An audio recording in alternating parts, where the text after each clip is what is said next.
So when fitting your new tail well to your drill,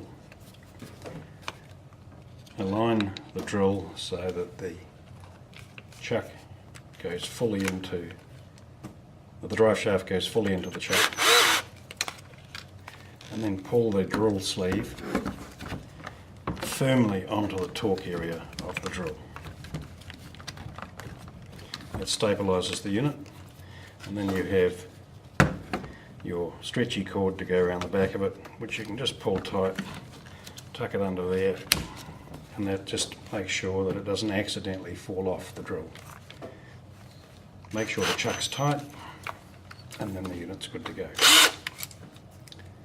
Of course, lubricate it before using it for the first time, and that involves putting oil around the cutters and giving them a short run to make sure that the oil is evenly dispersed.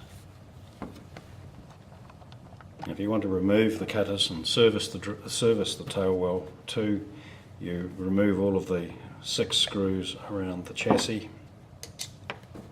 and then you can separate the unit.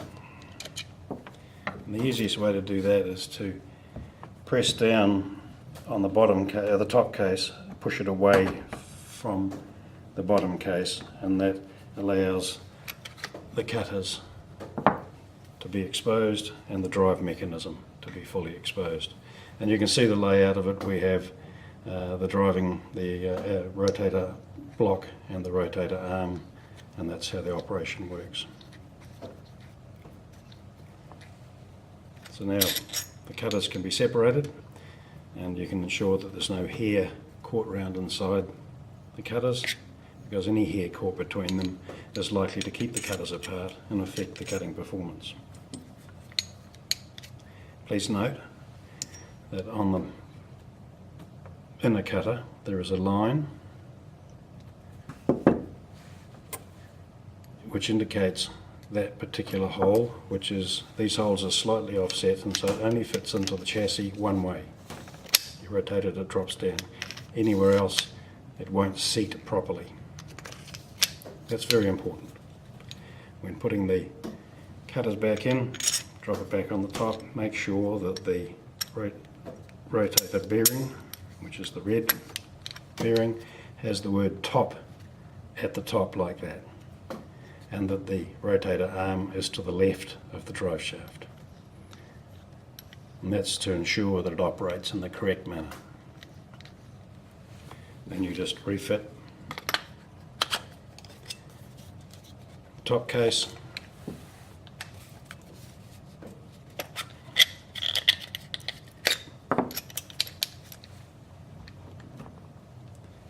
don't forget to lubricate.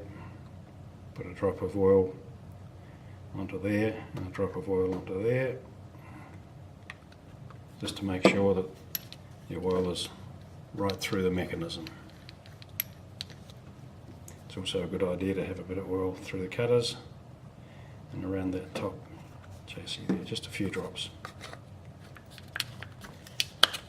Then the unit can go back together, and you can replace all the screws using the screwdriver that's been supplied in the kit.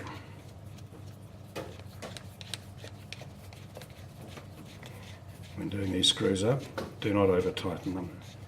They just need to make sure that they're gone firm and closing the housing. So, if you over tighten them, you run the risk of stripping the threads, and it's not necessary. The design of the housing ensures that there's tremendous strength with all 6 screws in there holding it together. Now, having assembled it and refitted it to your drill, you can adjust the cutter tension with these adjusting screws on the rear of the housing.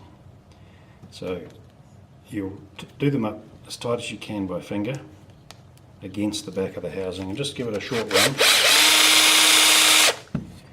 and then just make sure they've gone bedded properly, and then just back them off just the tiniest amount, just a fraction of a turn, no more than moving it about 1 millimetre.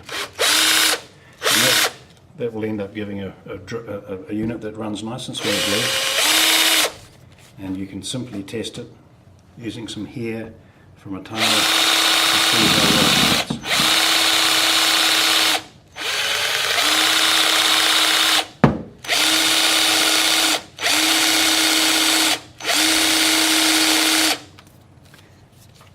And that unit is good to go. Of course, before you use it, ensure that you put oil around the cutters and use it every 30 or 40 tails, depending on the conditions, to ensure long life of your unit.